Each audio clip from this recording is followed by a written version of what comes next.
Okay, Bismillahir Rahmanir Rahim. Alhamdulillahi Rabbil Alameen. Salatu wassalam ala Sayyidil Anbiya wal Mursaleen. Allahumma alimna ma yanfa'una wa anfa'na ma tu'alimuna wa zidna bi fadlika 'ilman wa ta'liman innaka ala kulli shay'in qadir. So he says ta'rif as-sahih. Okay, so now there's a hukm, a label, a hukm wada'i that we're going to put on an action. Was it valid or not valid? So he says was-sahihu min haythu wasfuhu bis-sihha اصطلاحا ما يتعلق به النفوذ. Okay, ما يتعلق به النفوذ. It goes through. It was valid. It yeah. You say, for example, did the payment go through or did the payment not go through? Right? Payment void. It didn't go through. Right? Invalid transaction. It didn't go through. Right? So Allah told you to do something, you didn't do it properly. So it doesn't go through. Right? بالذال المعجمة وهو البلوغ إلى المقصود كحل الانتفاع في البيع والاستمتاع في النكاح وأصله من نفوذ السهم أي بلوغه إلى المقصود. The thing went through to its point. And he says ويعتد به, and it is recognized. Right? That's where we get the word valid. It has a value. Right? في الشرع بأن يكون قد جمع ما يعتبر فيه شرعا عقدا كان أو عبادة. Okay? So there is a relationship between the ma'mur and the sihha. Right? You do what the Sharia wanted you to do, it's going to be valid. Right? That's the usual thing, way of doing things. Right? فالنفوذ من فعل المكلف والاعتداد not اعتدال والاعتداد من فعل الشارع. Right? So it going through, meaning you did what you're supposed to have done, that's one thing. And al-i'tidad, it being recognized as something else. Right? وقيل بمعنى واحد, it's the same thing. Right? So here we have a problem is it true that whenever I do what I'm supposed to do, that the thing is valid? Like, is that always the case? Like, for example, I was going on Hajj and I missed Arafah. So I did everything I could have done, but it didn't count, right? Because I missed Arafah. So, or I was asleep, right? And when I was sleeping, I missed Fajr. So I did everything I could have done. I was asleep. So what else am I supposed to do, right? So it's you know, does that mean the Fajr counted? Okay, what if I was praying without wudu and without tayammum because I didn't have access to water and I didn't have access to a stone or to anything to make tayammum with? Does that count or does it not count? Right? So the relationship between doing what Allah is asking you to do and sihha is a bit problematic. Okay, is a bit problematic. It's not super clear, right? So when when the Prophet ﷺ told us, he said, what is it? ما نهيتكم عنه فانتهوا. Whatever I tell you to not do, don't do it. وما أمرتكم به فأتوا به ما استطعتم. Then do whatever you can. So now, Ya Rasulullah, if I do what I can, what does that mean? If I prayed the amount of rak'ahs that I could have prayed, if I made as much of a wudu as I could, but if I, where do you draw the line between, okay, I did what I was supposed to, I did as much as I could, between valid or not, right? And that's a fiqh problem, right? It is a genuine fiqh problem. You can have different agreements. So in the Shafi school, for example, there's many scenarios where you will do everything you could possibly do, but you still have to do qada. Because isqat al-qada is one thing, and sihha is something else. And so this whole issue of like, what does that mean that it's valid, right? What does it mean that it's valid, that it's gone through? What does that even mean, right? It's not always super easy to define. So then he's going to go on to al-batil. It says تعريف الباطل وباطل من حيث وصفه بالبطلان ما لا يتعلق بالنفوذ ولا يعتد به. It's not recognized. So again, this is going to be connected to the manhiyun anhu. right? So something that is prohibited will be batil. Okay. Now it's not that simple either, because what do the Hanafis also have?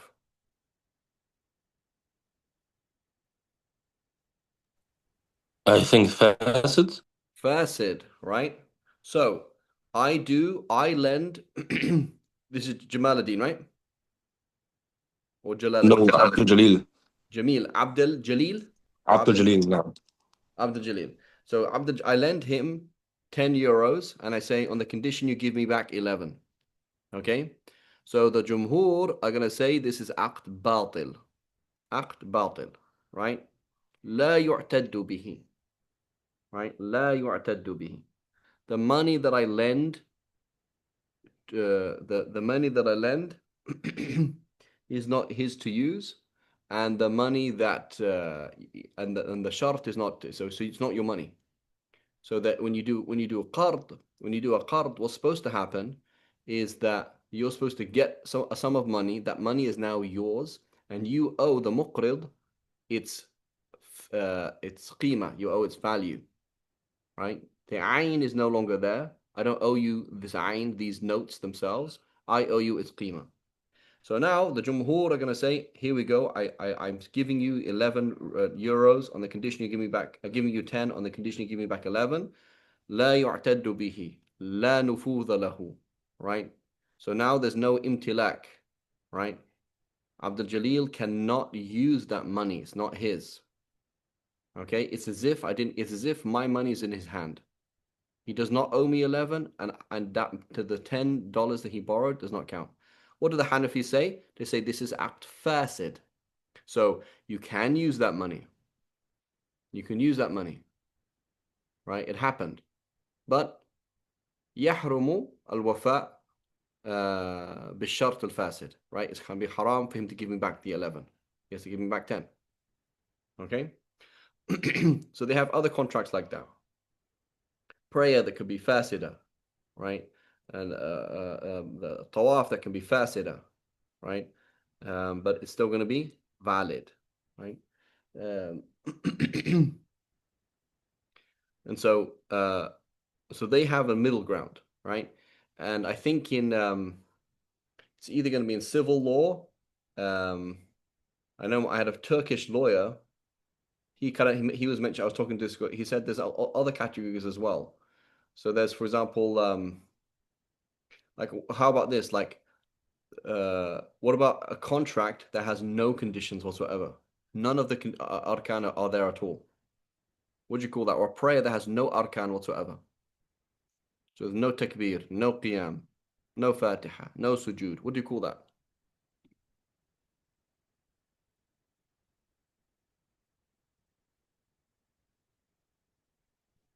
Jazakallah khair, Mizan. Appreciate it. Okay. So what would you call that? A contract or an act of worship? So, for example, my Hajj right now has no tawaf, no arafah, no ihram, no sa'i. Would be bottle, right? It's batil, so is it sinful what I'm doing right now?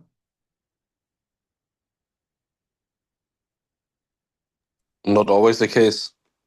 Yeah, so it was interesting. So basically, what he said in Turkish law, which presumably is the same as French law or it's European law, is that there's a stage before batil, which is غير موجود, right? So let's say, for example, I write a contract and I sign it and I hand it to you and you don't even sign it. So you call that batil? So he said, no, that's not even batil. It's not even existing. So there's non-existent and then fasid and then batil, right? And he mentioned something else as well. So what's important here, number one, is these categories are created by us. We create these categories. Okay? We create these categories. And we're going to see, where's the nahi? We're going to see later on the issue of the nahi and its relationship to fasad. We will talk about that later on. But the point is, we create these categories. Okay? The categories do not already exist there. So again, somebody who wants to simplify fiqh and say it's obvious. There's these five categories, and there's sahih hadith, and then there's weak hadith, and all these. These are all, and everything's just very simple, and we can just do fiqh like that. You've made something simple that is not actually true. Okay, it's not actually true. Okay. خير.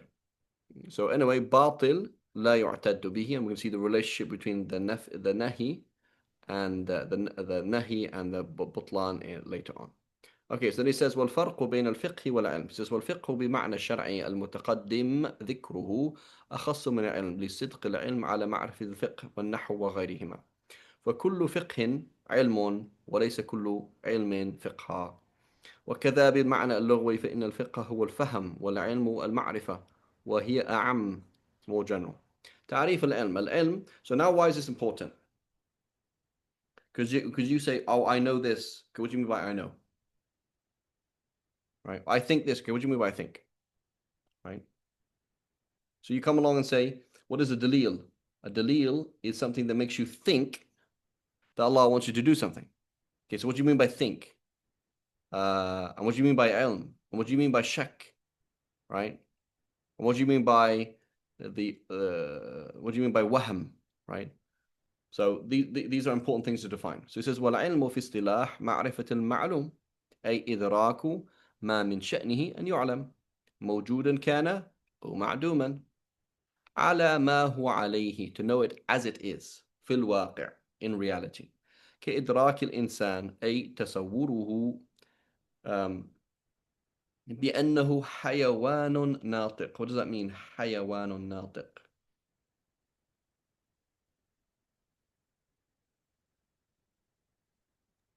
Intellectual animal. Thank you. Right. So animal meaning a living being that thinks. Natiq does not mean speaking here. Okay. It doesn't mean a speaking animal. It means a living thing, right?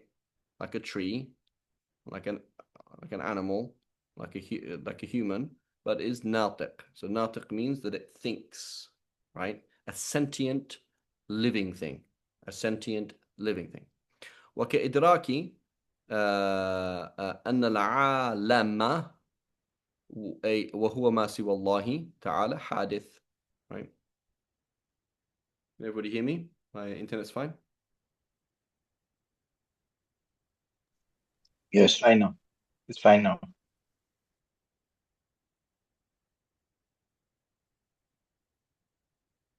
Okay.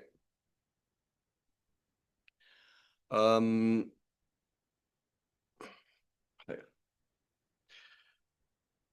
Okay, وهذا الحد للقاضي أبي بكر الباقلاني وتابعه المصنف. Okay, so key concept. منطق, كلام, usul is one world. Okay, the one world. So, there are discussions in this book that are nahwi and or balaghi, and they're not very advanced. They're kind of done in a kind of very simple way. Similarly, anything here that talks about knowledge, definition of knowledge, mantiq, falsafa, kalam, the fact that it's this early is going to be off. So it says here, هذا الحد للقاضي أبو بكر الباقلاني. That's very, very early. Right? That's a very, very early definition. Right? وَتَبِعَهُ الْمُصَنِّف. So it's not going to be very interesting. Okay? So what we're interested in when you come to mantiq or falsafa or aqidah is kind of the last 500 years approximately. Right? So I'm not interested in this stuff. I don't particularly care. But just have in your the way of understanding things, that we're not really particularly interested in, Baqillani's definition particularly, right? Because there's going to be a lot more that's happening after them, right? It says واعترض بأن فيه دورا لأن المعلوم مشتق من العلم فلا يعرف المعلوم إلا بعد معرفة العلم, right? لأن المشتق مشتمل على معنى مشتق منه مع زيادة, وبأنه غير شامل لعلم الله سبحانه وتعالى لأنه لا يسمى معرفة إجماعا ولا لغة ولا اصطلاحا. Right? So this is something totally different. وبأن قوله على ما هو عليه زائد لا حاجة إليه لأن معرفة لا تكون إلا كذلك. Okay? So the point is that it's not jahl. It's not jahl nor is it a dhann, right? That you actually, you know what it is, and you know what it is in reality. So if you think, so for example, somebody reads a hadith, okay? Your uncle reads a hadith that the Prophet sallallahu alaihi wasallam said, "Innamal a'malu binniyat," and he knows that the Prophet said it. That's not called knowledge. Why? Because he thinks that he knows, but he doesn't have a reason for knowing. Does that make sense? Because in reality, we think that the Prophet said that. We don't know that the Prophet said that. Why? Because the proof of it is dhanni, it's probabilistic. So people might think that people might know something's the case. It's not actually A, true, or B is actually doesn't actually have a reason for that. So when you know something that is dhanni, that's not called ilm, right? And so you have to know something that is qat'i, right? And it also has to conform to what it actually is. Okay, otherwise, it's not ilm. So it's either, so if it's wrong or it's not actually yaqini, it's not actually right, then it doesn't count, right? So it's والجهل تصور الشيء على خلاف ما هو عليه. That's called جهل في الواقع. وفي بعض النسخ على خلاف ما هو عليه ك كتصور الإنسان بأنه حيوان صاهل, right? What's sahil? Great. Right? The neighing of a neighing horse, right? So, um, so, um, so that's something that's unique. That's something that's unique to horses. وكإدراك الفلاسفة أن العالم قديم, right? So that's على خلاف ما هو عليه في الواقع, right? So you go and speak to Aristotle. He says, listen, the universe has already been here, but there's somebody that started moving things, right? There's a, you know, some kind of creator god or something that started things into motion. But the matter is always there. The thing that's happened, the hadith is the motion, but that the material is all qadim, right? So he thinks he knows that, right? But it's not actually true. مراد بالتصور هنا التصور المطلق الشامل التصور الساذج والتصديق, right? تصور meaning a general idea, an actual tasdeeq, which is a proper tasawwur, right? Proper conceptualization, what it is, according to the manatiqa. وبعضهم وصف هذا بالجهل المركب, right? وجعل الجهل البسيط عدم العلم بالشيء. So I don't know what it is, or I know what it is, contrary to how it is, right? Okay, let me just skip that. أقسام العلم الحادث. العلم الحادث وهو علم المخلوق ينقسم إلى قسمين: ضروري ومكتسب. وأما العلم القديم وهو علم الله سبحانه وتعالى فلا يوصف بأنه ضروري ولا مكتسب. right. فالعلم الضروري هو ما لم يقع عن نظر واستدلال بأن يحصل بمجرد التفات النفس إليه فيضطر الإنسان إلى إدراكه. Right? Like knowing that you exist, knowing that like you're a single cell. I don't know if they have senses, but I don't know. You're some kind of very simple thing, and you can sense increase in temperature, so you know that it's increasing temperature, right? ولا يمكن دفعه عن نفسه. It's not possible. وذلك كالعلم الواقع بإحدى الحواس, right? So maybe you don't know what it is. Like I feel something. Like I know I'm feeling something, right? There's definitely something there, but what are you feeling? I don't know what it is, right? جمع حاسة بمعنى القوة الحساسة الخمس, right? The five senses. التي هي السمع إلى آخره والبصر إلى آخره والشم والذوق واللمس, etc. Right? So these are all discussions in Sharh al-Aqaid. We're not going to talk about it here. So Sharh al-Aqaid, we're talking about these things, right? والأما العلم المكتسب, right? فهو, so we call it نظري, right? النظري فهو الموقوف على النظر والاستدلال. Like I say, what is 15 to the power of 16? You're like, hang on a minute. 15 times 15 times. You could work it out, but you couldn't, but it's not daruri, right? And in reality, Al-ilm al-daruri is relative, right? So you say, what's 3 times 3? 9. Okay, did you have to think about it? No. You have to think about it. You know? Or like a Roman. Imagine I'm in Rome, yeah, and I'm using Roman numerals. And I drew 1, and I did another 1 next to 1. So like, it's like the relationship between 1 and 2 is like painfully obvious. Like it's 1 and 2 ones, right? So 2 ones is 2 ones, you know? Like Roman numerals, you write 3 ones, like, you know, I, that means 3. Or line, that means 3. It's like the idea that 3 is 3 ones is daruri, right? Whereas some people, 3 times 9 is 9. 3 times 3 is 9. That's daruri. Others is not, right? So this is important when we talk about al-ilm al-ma'loom bil-darura, right? Min al-ma'loom min ad-din bil-darura, right? It's a separate fiqhi discussion, not an usuli discussion, right? But a fiqhi discussion, say هذا, or أنا is an aqidah issue, right? Somebody ينكر شيء معلوم من الدين بالضرورة بالضرورة بالنسبة لمن ومتى وأين, right? So when you say معلوم من الدين بالضرورة, necessarily known as religion, this changes with person, place, and time, right? So something that's obvious, right? 200 years ago, you are in the haram. You're sitting there in the haram, and there's free men and slaves. And you say, Sheikh, is it halal to buy a slave? And he looks at you like, I don't know, is it halal to drink water? Right? So there's like obvious, like slavery is part of life. Everybody's like, yeah, the slaves exist, not a big deal.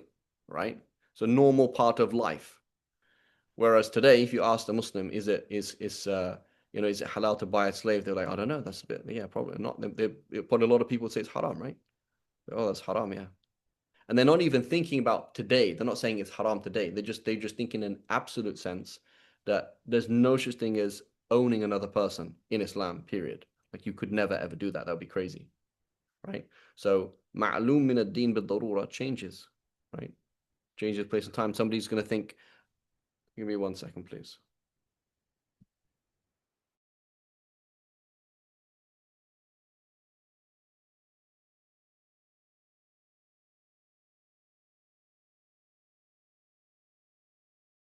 Sorry. My cat wants to join this usul class. You want to join? Yeah? You don't like the people? We've got like 1 million people in our house. Okay. So,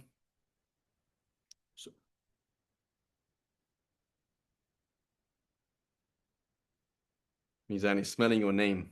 He's trying to see if you're a real Hanafi. See, if you can smell prawns, it means you're not a Hanafi. No, you can't smell the prawns? No. Okay, I think you passed tense, Mizan. Okay. Okay, bismillah, right? So it is basically to do with the human functioning of the brain, right? When you say daruri or nadari, like, it's somewhat relative in reality, right? So موقوف على النظر والاستدلال كالعلم بأن العالم حادث فإنه موقوف على النظر في العلم ومشاهدة تغيره فينتقل الذهن من تغيره إلى الحكم بحدوثه, right? تعريف النظر هو الفكر في حال المنظور إلى آخره. تعريف الاستدلال etc. والاستدلال طلب الدليل, right? So again, this kind of seems pedantic, it seems silly. What are you doing? But again, talking to a Salafi, he doesn't understand what's it called? He doesn't understand major premise, minor premise, conclusion. He's thinking that the dalil is the natija, right? So you ask the question, do I have to have a niyyah for wudu? He says, إِنَّمَا الْأَعْمَالُ بِالنِّيَّاتِ. Khalas, that's the answer. That's not the answer, right? That's a minor premise. There's no major premise and there's no conclusion. He doesn't see how his mind actually works because he's oversimplified things, right? So that's what we're trying to here, right? والدليل هو والاستدلال طلب الدليل والدليل هو المرشد إلى المطلوب لأنه علامة عليه, right? And it could be دليل ظني إذا يوصل إلى الظن or دليل قطعي إذا يوصل إلى القطع, right?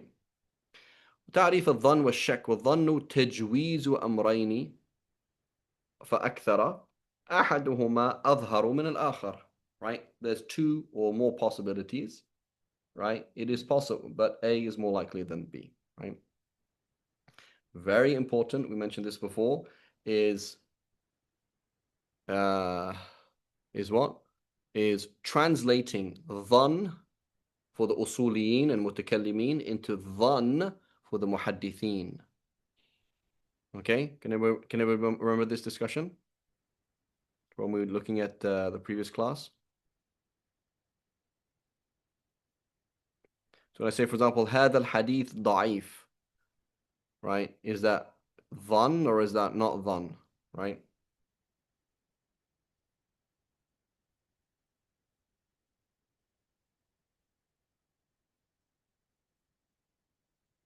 هذا الحديث ضعيف ضعفا يسيرا. A hadith that is slightly weak, right? There's one narrator in it who is weak. There's a gap in the chain, right? There's no mukhalafa. It doesn't go against any other evidence, right? So for the usuliyin and the mutakallimin, that means it is 50 point no 1%. Correct. That's called dhan. Is that what the muhaddithin mean when they say هذا hadith hasan or هذا hadith sahih? Is that what they mean?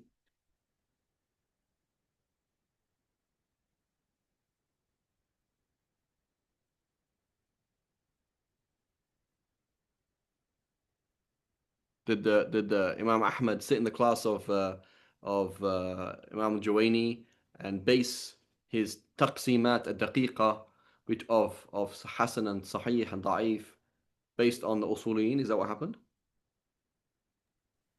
No. Definitely not, right? So we have two totally different systems that aren't connected, right? They are not connected. Okay, so the muhaddithin, they play with dhan, right? They play with dhan. They know ilm and they know shak and they know, right? They know dhan, right? They know these things. We see them using these things. But what do they mean by it? Okay, so when later on when we're going to come along and say hadith al-da'if laysa bidalil or huwa dalil ihtajja bihi Imam Ahmad, I want to know what he means by hadith da'if. Because what I mean by a dalil is something that makes me think that it is more likely than not than the Prophet said, do this, or Allah subhanahu wa ta'ala said, do this, right? That's what it means for me. So if I have 50, if there's 50 point, no, 1% chance that this is halal, that's a dalil that is halal. Okay? So when we look, for example, at what the muhaddithin mean by, like, is it true to say like Hasan for is this true? Sahih is ilm, Hasan is dhan, and da'if is mashkuk, is shak. Is that true? I think it's not as easy as this. Okay, so is Sahih yaqeen or is Sahih dhan? Depends on who you ask. So is Sahih hadith هل يفيد القطع? Is it definitely true? I think al-Iraqi says yes. And I think even Hajar says with external factors, it could be ilm. It could be, but by default, let's say By that default, no. by default, no, you feed a dhan, right? So No. now we're saying here is Shu'bah, right? Here is somebody Shu'bah who can make mistakes. Here is Sufyan al-Thawri who can make mistakes. But the default, the asl is that there's no mistake, right? So I'm going to trust him knowing that it is possible tajweez al-amrayn, right? Tajweez al-amrayn, that this is Imam Malik. It's possible that what he's telling me is incorrect. There's tajweez al-amrayn. أحدهما أظهر من الآخر, right? So I'm going to go with that. So the default is when talking about Sahih hadiths is this dhan. Okay, what about Hasan hadith? Is a Hasan hadith dhan or is it not dhan? Also, but not as strong. So so is the word Hasan pointless for the usuliyin then?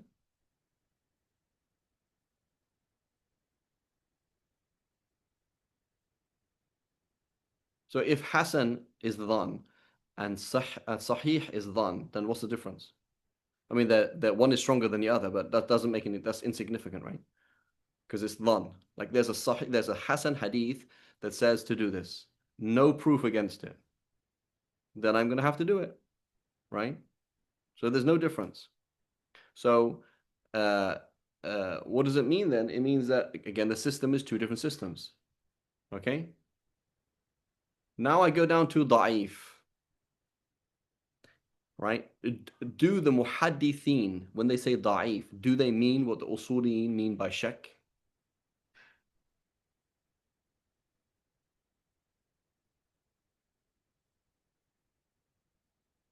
Right?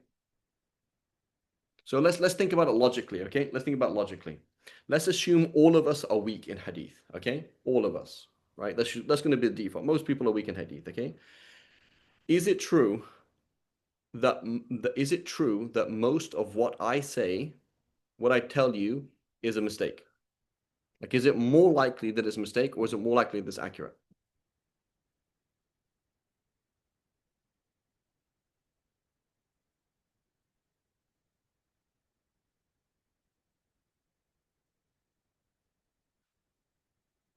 Like any normal person, do you think it's more likely?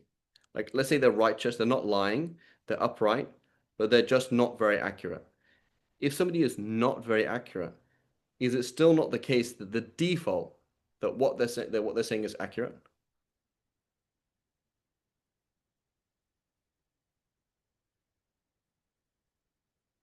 What do you think, guys?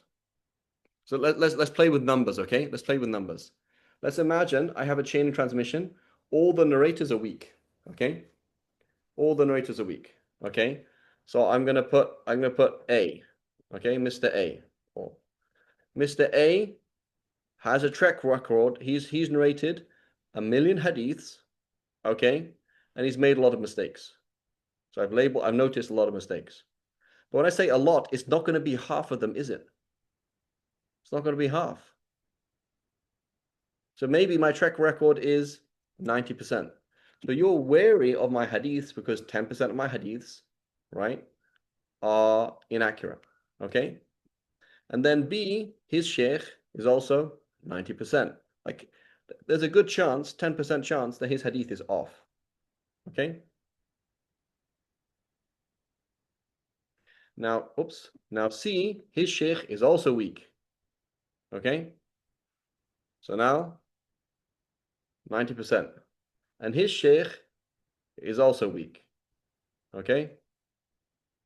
90%. Okay? And his sheikh is also weak, 90%. Right? And then he narrates from a Sahabi. Okay, from the Prophet ﷺ who said X. So what is 90% times 90% times 90% times 90% times 90%? What is it? It is a probability, right? Probability, 90% chance of being correct. Because my track record is 9 out of 10. 1 out of 10, I make mistakes. Okay, so my track record is 90%. I'm not a very good narrator, right? 1 out of 10 of my hadiths are mistaken. And you've noticed that, and you've seen examples of my mistakes, etc., etc. If I do tafarrud, you're like, not really sure. 1 out of 10 chances he gets it wrong.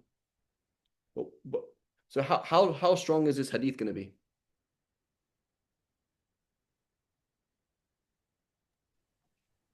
Not strong, I guess. It's not really strong. What percent? What percent likelihood? Who can do the math for us? Right, where's my phone? If we use the numbers you said, it's around 60%. 60%, pretty good for me. That is dhan. 60% is dhan. That is tajweez. أحد الأمرين أحدهما أظهر من الآخر. Right? So can you see where, like, and so a hadith could be much stronger than this. Let's say, for example, they're all thiqat, okay? So it's all 99%, not even 99.9, okay? I'm going to say he's 99.9%. I'm going to give it like this. Everybody's like this, okay? This. Everyone are thiqat, okay? Thiqa Jaleel times thiqa Jaleel times with thiqa Jaleel. Okay, I'm not saying Abd Jaleel, I'm saying Jaleel. Like, mashallah, he's Shu'bah, he's Yazid ibn Harun, he's whoever it is, right? And there's one person, Ibn Lahi'a, not so good, right?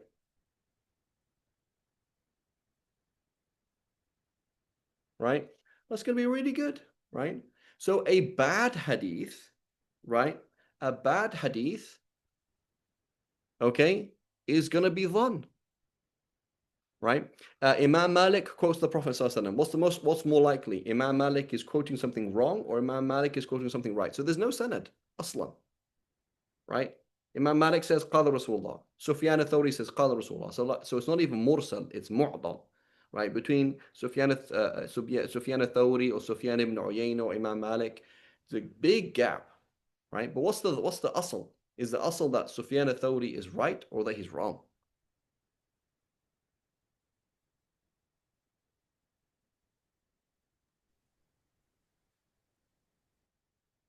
I would assume that he's right. Yeah. So what does that mean then? It means that when we are comparing what the muhaddithin mean, okay, with sihha and da'f, okay, it's very different to what we mean here. So they're being very careful, and notice how they are more careful in certain things than other things. Okay, they're more careful in some things than other things. They're also careful because you're saying qala Rasulullah, right? So min haythu جواز نسبة قول للنبي صلى الله عليه وسلم ينبغي الاحتياط, right? From the point of view of, is it halal to say the Prophet said? Well, you don't even know that, right? Or how much yaqeen do you have of that, right? أما من حيث وجوب العمل بالظن, right? There's something else. So when you come along and you find a muhaddith or a mujtahid using a weak hadith, وارد جدا, makes a lot of sense. Is the other hadith weak? Okay, well, how weak? What do you mean by weak? Like, is it true? Even a liar, you say, who are kadhab? Well, is it true that a liar always lies? It's not true. It's not true that a liar, that everything he says is lying, right? It'd be really strange, right? It'd be really strange if I was involved in Islamic studies and 60 to 70 to 80% of what I said was wrong. That would be really strange. That's not a normal thing. I studied geography, I studied biology, and 60 to 70 to 80% of what I say is wrong. That would be very strange. What's normal the case is a statistical, like for example, I'm gonna send my son on with Uber, okay? And special kids.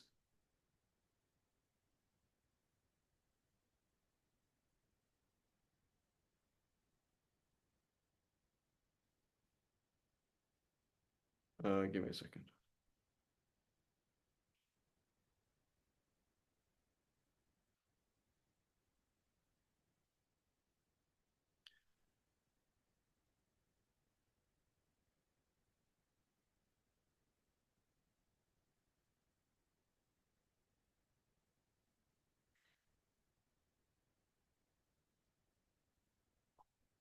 Sorry, someone's messaging me.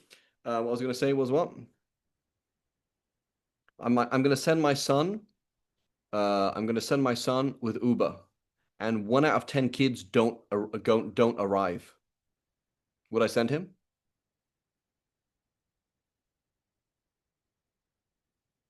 Like 1 out of 10 kids get kidnapped. I'm going to send him an Uber. Would I send him? Nope. No. But do I have dhann that he'll arrive safely? Yes. Yes, 90%. If 1 out of 100 kids get kidnapped on Uber, would I send him? Probably yes. I wouldn't. Not 1 out of 100. 1 out of 1,000, I still wouldn't do it. 1 out of 10,000, I still wouldn't do it. Right? So can you see there's something called ihtiyat, being careful, and there's something called dhann, they're not the same thing. So the muhaddithin, they're doing extreme ihtiyat. That's why they will say things like, oh, when it comes to fada'il a'mal, when it comes to raqa'iq, when it comes to seerah, when it comes to tafsir, right? When it comes to these kind of things, they will yatasahalun, right? But when it comes to halal haram, right? يتشددون, right? They're stricter. So they're actually using different things, right? Similarly for the faqih, I have 20 proofs on my table for and against this issue. So I'm looking at the 20 proofs for and against, and now I'm weighing this weak hadith. Okay, there's a weak hadith that says X, right? And a sahih hadith and something else. So I'll give you an example. I'm Imam Shafi'i. Allah says in the Quran, "Oh la mastumun nisa," if you touch women. And I say, what does touching women mean? It means touching. Khalas. So the ayah is saying, if you touch a woman, it breaks your wudu. The hadith in Abu Tirmidhi, Abu Dawood, Nasa'i, Ibn Majah says that the Prophet kissed one of his wives and didn't make wudu. So Imam Shafi is saying, I need a sahih hadith to prove that because I need something to tip the balance. I have dhann, right, that Allah is saying X, and I need to have dhann that is aqwa to tip the balance. I need to have some stronger evidence. He's willing to do it. If that hadith is sahih, I'll go with it. But there's a difference between I have no proof for or against, or I already have proof for. For example, Imam Shafi'i using a mursal hadith of Hassan al-Basri, which is arguably one of the worst types of mursal hadith. He uses that to prove that you need to have witnesses in marriage. So I already have Jumhur al-Ulama. I already have, Jumhur al-Ulama, right? So that's gives me some dhan, right? I don't have any ayah or a hadith that says not necessary, and then I have a hadith that's mursal that says yes, you need to have witnesses. Khalas, that's good enough, right? So, but it's important, really important to understand that, right? And when you say da'if, there's a big difference between da'if da'fan yasiran and da'if da'fan kabiran, right? Da'if da'fan yasiran is actually dhan. It's actually dhan. It's not shak. Whereas when you say munkar, shadh, you have dhan of the khilaf. It's actually a dhan of the other side, right? So you have, for example, Shu'bah narrated it as this way, someone else narrated it as mawquf, and someone else mawquf, and someone else mawquf. Oh, I would normally follow Shu'bah, but this is now shadh. Three other people narrated it as mawquf, he narrated it as marfu'. I now have dhan that it is mawquf and not marfu'. Does that make sense? So in real life, you don't actually experience shak ever. You don't really experience it. The muhaddith doesn't actually deal with shak because shak is a very fine line where I'm literally 50-50. I don't know, right? I'll give you another example. Imam Ahmad was asked this question. He said, what do you think about Amr ibn Shu'ayb an abihi and jaddihi? He's like, sometimes we'll act upon it, sometimes we won't, right? Sometimes act upon it, sometimes we won't. So what does that mean? It means there's dhan, it's not very strong. There might be other evidence that goes against it, which would make you not act upon it. And sometimes there'll be evidence that supports it, so it goes further, right? Abu Dawood, referring to in his Risalah to Ahl Makkah, saying that there's hadith that are Sahih, Hasan, and then Salih, good enough. There's also dhan, right? It's also dhan. So we have to understand that this lower level of da'if, right? This lower level of da'if for the muhaddithin is actually dhan. Okay? But it's the issue is, there's another thing that the dhan is going against, right? So for example, I have a dhan, like there's a weak hadith that says something is obligatory. Okay? لا وضوء لما لم يسمي الله, right? So there's no wudu for someone who doesn't say Bismillah. So I'm looking at the ayah, I'm looking at the fatwa of the Sahaba and Tabi'een, it's not really there. So I have dhan lax. I have a dhan of the opposite. So now I'm going to say, oh, hadith is weak, ignore it. But what if I didn't have anything? What if there's nothing for or against? Right? So you come along and quote Imam Ahmad saying, oh, what would you do if you were in a place? He was asked this question, what would you do if you're in a place and there's all you have is a person who writes hadiths and you don't know if he's reliable or not. He says, go with him, right? Hadith al-da'if, right? أولى من رأي الرجال, right? Or كما قال, right? The weak hadith, right? Meaning الظن الضعيف, even ضعيف, الظن الضعيف, right? A weak piece of string, can it not pull anything? Like a weak piece of string, couldn't you can't pull anything with it? You can put it's just weak. It's not there. Right? So it's very important to understand what here in usul what we mean by dhan and what do they mean by da'if hasan al-sahih. Right? Another thing that it might go against is there is a hadith that is weak, so you feed al-dhan al-da'if. Okay? وَيُخَالِفُهُ for example, istishab al-hal, the default which is a non-obligation. Right? عدم اشتغال الذمة, that you're not obliged to do anything. So I'm not saying that the hadith is da'if la yufid al-dhan, but I'm saying it's not as strong as the default, which is I'm not obliged to do anything. The default is I'm not obliged, that Allah hasn't obliged me to do something. And now you're claiming that He is. So what's your evidence? Right? So what I'm trying to say is two things. Mutakallimin and usuliyin, they're talking about one system, which is how we see things, how a doctor sees things, how you see things, how we judge things, how we judge science, what would normally happen in this situation. It does usually happen, it may not. They have this thing called shek, which is literally basically impossible to ever find in life, where it could be A or B and I don't know, right? In reality, there's always murajjihat, right? There's always murajjihat. There's always something that's going to tip you one way or the other, right? This happened or that happened. Shek is not really a thing that we really experience in life for normal people, right? That's a kind of a robotic thing, right? The muhaddithin, there's no real shek, they're just trying to find out. So that's why they have like sahih, hasan, da'if. These are various levels in reality of dhan. Now, when you flip over to munkar, to shadh, now you're talking about dhan al-aks, right? That you're saying a dhan, right, is that you're saying that I think, but I think the opposite. I'm saying the opposite of what you're saying, right? You're saying A and I'm saying B, as opposed to I don't know if it's A or B. Does that make sense?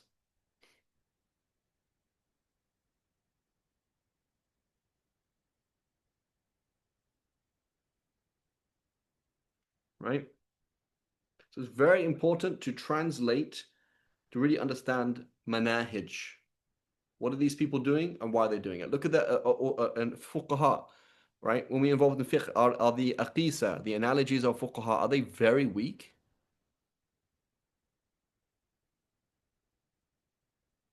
Like a lot of the aqisa that we do are extremely weak. Assuming this, then this, and assuming this, then this, and assuming this, and this, and assuming this, and this. Like the extrapolations, the tafri'at, it's like each time you are going down and down and down and down and down and down and down. Right?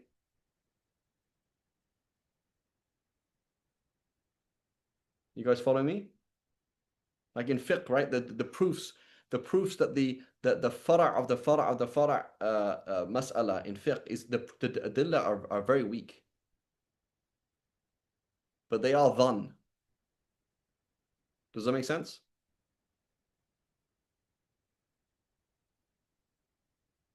Yeah? Everybody else listening? Everybody else is here? Mizan, Muhammad Hashi, Shibrim? Yeah. What do you mean by like the adillah of very weak? So I'll give you an example, okay? I ask you,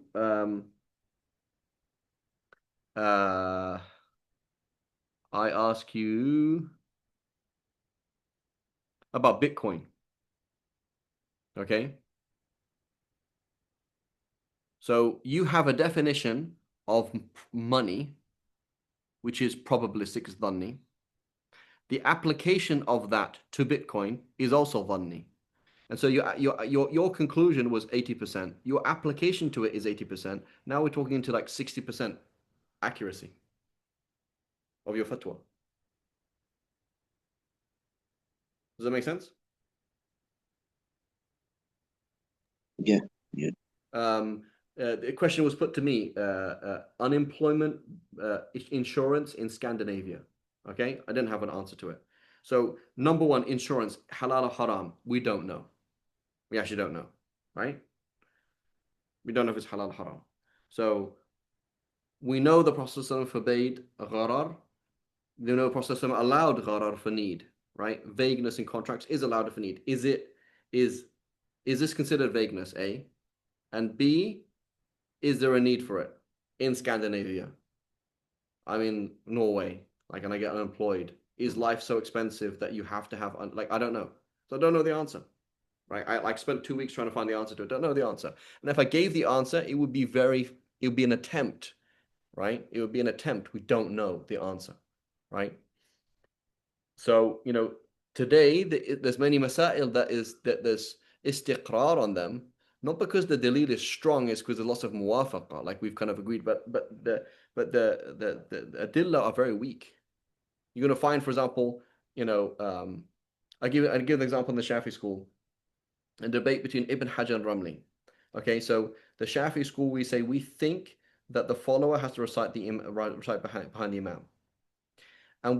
And the stronger opinion is that's on the condition that he has stood behind the imam for long enough time to recite the Fatiha at a normal pace. But we might be wrong.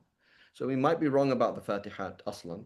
We also might be wrong about the conditions for obligations of reciting the Fatiha.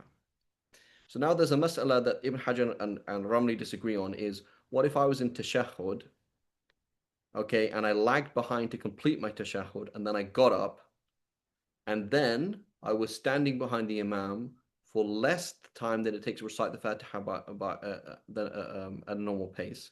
Am I obliged to recite whatever I can of the Fatiha, or am I obliged to recite the whole of the Fatiha? There's a debate. So if I went with A, my evidence would not be strong. If I went with B, my evidence would not be strong. Because it's like, assuming X, then we came to this conclusion. Now, assuming Y, we're going to come to conclusion. And now there's so many assumptions that the percentage error is getting quite big. But it's always more than 50%. That's what we mean by a dalil. So now I'm doing what I'm doing as a faqih. Imam Ahmad's listening to me as a muhaddith, or Abu Hatim al-Razi, right? Or so and so. The way that they do things is way more strict than the way that I'm doing things. Because I'm talking about a dalil, which is more than 50%. He's talking about being careful about what's ascribed to the Prophet, and two different things, right? A doctor, right? The way that doctors don't, doctors take precautions, right? As a father, I took precautions, right? 1 in 1,000 chance, 1 in 10,000 chance of kids being kidnapped. Not going to do it, right? All right. So there's one thing is being precautious. The other one is, what's the likelihood of him getting there safely? Yeah, it's most likely that he'll get there safely. Does that make sense? So so when we say a dalil, we mean ma yufid al-dhann, right? And dhann is a huge thing, from 99.99999% all the way down to 50.00001%, right? It's Could more that be a reason likely than why, not. Go ahead. sorry, could that be a reason why, in fiqh books, more often than not in the Hanafi fiqh books, when they mention any kind of nas, textual-based evidence, the muhaddithin in the footnotes, for example, they will say that, oh, this is weak or something, or is it more got to do with because they're not muhaddithin, they're using da'if hadith without even knowing it? No, it's too. I'm just trying to say is what we mean by dhan and shak, and how that adds up with titles like Sahih, Hasan, Da'if. That's what I'm trying to say. You know, so it's basically is that when you say, so it's not true to basically, the point I'm trying to make is say it's not true to say that a hadith is weak. La yufid al-dhan. That's not true.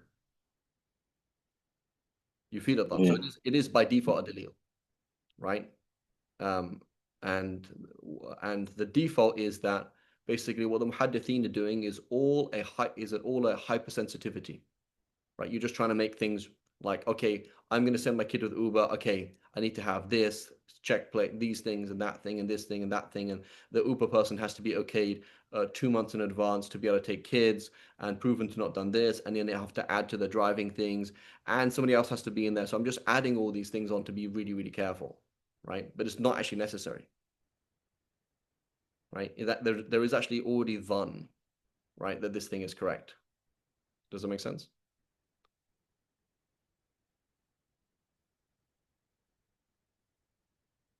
So let's flip it from another side. The mursal hadith. Somebody said, Tabari or Abu Dawud said nobody questioned the mursal hadith until Imam Shafi'i. It's not really true, but right? The asl for mursal hadith is yufid al-dhan, right? It does yufid al-dhan, right? Unless you're dealing with liars, you know, there's a dhan there, right? So why would I question it? So could we say that for the fuqaha, done is enough to use as a proof, but for the Yeah, muhaddisi, that's it's what we mean. So for the fuqaha, when we have dhan of something, that's a dalil. So if it's more likely than not, it's wajib. Khalas. There's more likely not that it's wajib, it's wajib. More likely than it's not that's recommended, is recommended. Right? And then why is this the case? Okay, so you stand before Allah on Judgment Day. Okay, let's take a scenario again. Your son is lost, right? Putting in the emotions here.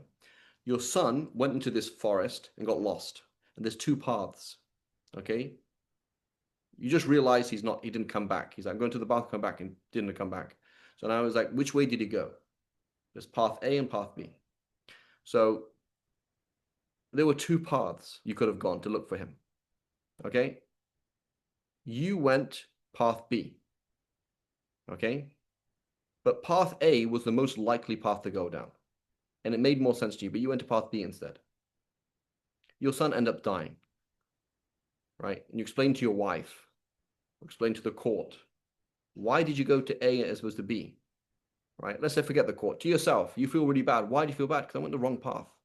Why did you do that? Right? Why did you go with the less likely thing to do? Right? The doctor had two possible things to do with two possible things to do with this patient, A or B. A was more likely than B. It's true, not very much more likely, but it was. So why would you ever go with something less likely over something more likely? So that's the issue for the mufti,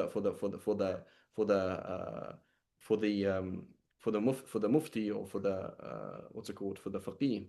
And then he also has an ilm of that. So he knows, number one, I have to act upon dhan. He also knows B, that he can't act upon something that is more likely and abandon something that's less likely. And he knows that. So it's obligatory for him to do that. So he knows it's wajib, khalas, I have an obligation to do this. Right? It is actually ilm in the end of the day for him. But the process was extremely dhanni and extremely fragile. Like anything could tip the balance. Anything could tip the balance. Notice Imam Ahmad, fihi riwayatan. Like Imam Ahmad, there's two riwayas, this, that, right? This way or that way. So yeah, because the argument is very, very close. And anything could tip the balance on this issue.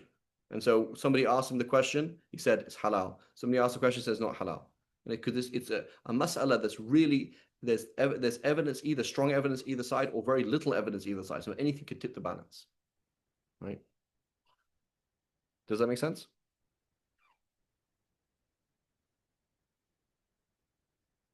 Mizan is good. yeah. I just want to ask one more thing. Just want to go ahead. You know, apparently Imam al-Ghazali, rahmatullahi, his definition of Jahl al-Murakkab, he has a taqseem of different levels of Jahl al-Murakkab. So we have al-Jahl al-Murakkab, al-Zanni, al-Shakki, al-Wahmi. That would mean that al-Jahl al-Murakkab doesn't need to be 100%, right? Jahl for it to be Yeah, al-Murakkab. yeah. So basically, you can have these. Yeah. So it's that, but yeah. But so basically, if you combine these different variables, you can get those things. So that tafasil is just a product of these different things. So like somebody knowing, like something that is actually not the case. You know something that is possibly not the case. You know something that is most likely not the case. You think something that you have dhan, but it's actually ilm. You know, like I think Allah exists. I think it's more likely Allah exists than not, right? So it's like that's not iman, right? But like so you have dhan of something that's yaqini, or you have dhan of something that's less likely, you know. So for example, jahl murakkab, Imam Hanifa thinking that witr is obligatory. So Shafi would say that's jahl murakkab, like because you've committed yourself to think something that is less likely than not is true, right? So if you combine these things, you're going to get all these different types of, basically how you commit yourself to it and which category you put in vis-a-vis what category it is in, right? So al-Jahl al-Murakkab, sorry, witr being wajib according to Imam Shafi will be Wahmi, right? Would be waham, yeah. Like so you've committed to a position A, and that has when it's actually more likely position B, and that's a dhann that is more likely, right? So then it's going to be, so that's also type of, so basically jahl murakkab is committing to something that's wrong versus jahl basit, which is I don't know. So then when you commit to it, it's going to be in these different categories. And so like, yeah, I know that God doesn't exist. I think that God exists. So I know that God doesn't exist when in reality he definitely exists. Or I think that God exists when in reality it's true what I'm saying, but it's actually in the definite category, not the dhann category, right? Or I'm 50-50 about it, or whatever it is, right? So depending on what you committed to vis-a-vis what it is, which category it's actually in, right? You're going to get these different types of jahl murakkab, right? Versus But I if we just don't didn't, know. yeah. Yeah, that makes sense. But if we didn't have this categorization Imam al-Ghazali after Ali of al-Jahl al-Murakkab, can we say al-Jahl al-Murakkab by deep it's 100% wrong, and then we have Zan Shak Waham? No, so that would If it be does, that would be like for me. So for jahl murakkab, the Christian saying that Jesus is God, and he definitely isn't. So he has 100% yaqeen that Jesus is God, and that's 100% not the case, right? So, but otherwise, when I say, for example, you have jahl murakkab when you think that witr is obligatory, and I'm so that's but that's dhanni, so it's dhanni. So jahl murakkab could be dhanni, right? As well. Yeah. Wallahu a'lam. Khair. Okay, so we'll stop there. So then we have the opposite. So now, so here when it says waham is committing to something that is less than likely. So that's called waham. It's called delusion, right? I'm committing to it. So, that's called waham, right? So otherwise, it's not waham. When I say, for example, I think it is the case and you think it isn't the case, that's called like so thinking. Waham is thinking that A is the case. Like I think A and B are both possible, and A is more likely than B, but it's not. So that's called waham, as opposed to I'm saying A and B are both possible, and I do tarjih of something that is, So it's like Shu'bah narrates a hadith in one way, Fulan, who's not that amazing, narrates it another way, and you went with Fulan over Shu'bah. Like why? That's called waham. That doesn't make any sense. So you just like went assuming the less likely of the two. That's called waham, as opposed to I have a dhann of the opposite. That's something else, right? So a dhann of this or dhann of that, but adopting the less likely is waham, right? That's what we're talking about.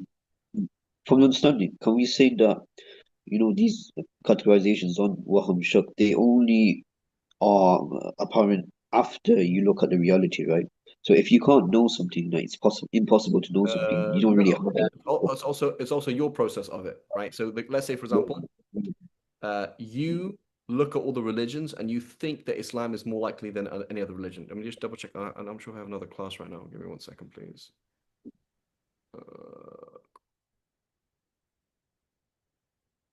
No, I'm cool. Well, will we? No. So I don't know whether which is obligatory or not. Okay, let's say we don't know. But you say, are you confident? Are you 100% confident? Say, yes, I am. So you would say that anybody who says witr is not obligatory is a kafir. Say, yeah, I am.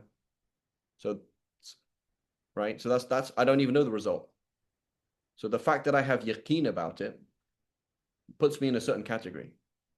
The fact that I have dhann about it puts me in another category. So if I'm in dhann, I could either be in real dhann or in waham. But the point is, I'm saying I do so as soon as I do tajweez, right? As soon as I do tajweez, I say it's possible A and B. Like, do you accept that you could be wrong? Yes. Okay. So then we don't have yaqeen then, you know. Yes, but like if you say Zon, like if you have more probability on one side, depending upon the reality would be on whether it's Waham or Zon in the Yeah, end, so right? it's waham or so yeah. So then okay, waham and dhann, is that purely based on the reality? Then, as far as I know, yes. As far as I know, yes. Yeah. What if you don't know, like it's impossible to know the reality? For those kind Yeah. of things, do we have this kind of categorization or not?